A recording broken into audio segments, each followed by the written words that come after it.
मराठा उपसमितीने दबावापोटी निर्णय घेतलाय म्हणून जीआर मध्ये स्पष्टता आणण्यासाठी आम्हाला कोर्टात जायचंय। भुजबळांकडून भूमिका स्पष्ट, तर कोर्टात आव्हान दिल्यासही फायदा फारसा होणार नाही, जरांगेंचं यावर उत्तर। उद्या नागपुरात विदर्भातील प्रमुख ओबीसी नेत्यांची बैठकीला कार्यकर्ते, ओबीसी राजकीय नेते आणि वकील महासंघ उपस्थित राहणार। ओबीसीतून आरक्षण देऊन प्रश्न सुटणार नाहीत, 2.5 कोटी मराठ्यांना मराठा म्हणूनच आरक्षण द्या, उद्धवजीराजे भोसलेंची मुख्यमंत्र्यांकडे मागणी।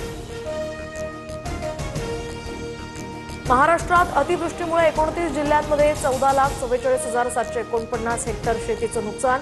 कृषी मंत्री दत्तात्रय भरणे यांची माहिती, तर बाधित क्षेत्राचे पंचनामे अंतिम टप्प्यात, शेतकऱ्यांना तातडीनं मदत देणार, भरणेंचं आश्वासन। जळगावच्या सराफ बाजारात सोन्याच्या दरात मोठी उसळी, 24 तासात सोन्याच्या दरात 1,000 रुपयांची वाढ, सोन्याचा दर सध्या 1,06,900 रुपयांवर। वेश्या व्यवसाय प्रकरणात 41 वर्षीय अभिनेत्री अनुष्का मोनी मोहन दासला अटक, कारवाईत 2 टेलिव्हिजन मालिकांमधील तसंच बंगाली सिनेमातील पीडित महिला कलाकारांचीही सुटका, आरोपी अभिनेत्री मध्यस्थाची भूमिका बजावत होती।